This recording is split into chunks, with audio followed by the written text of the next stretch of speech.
Hello and welcome to English Bytes. In this video, we are discussing the word intersect. Intersect has 3 syllables and in American English, we pronounce it as intersect, intersect, intersect.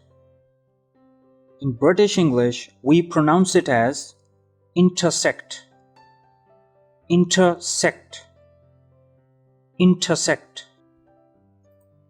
Now, let's understand its meaning.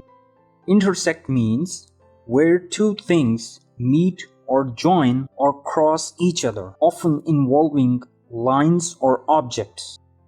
Imagine a red car driving on one road and a blue car driving on another road. The point where the roads meet is called an intersect.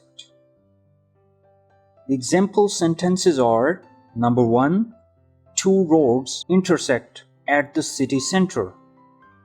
Number 2, different railway tracks intersect at the train station.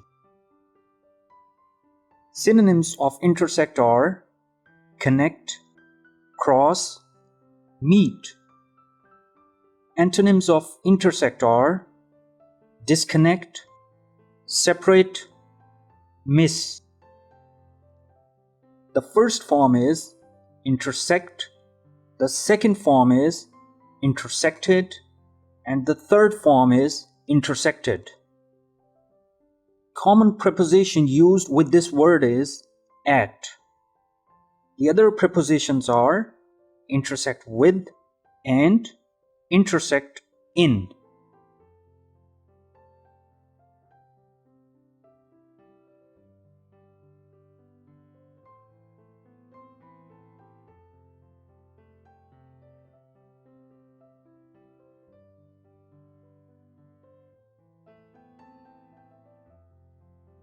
Thanks for watching.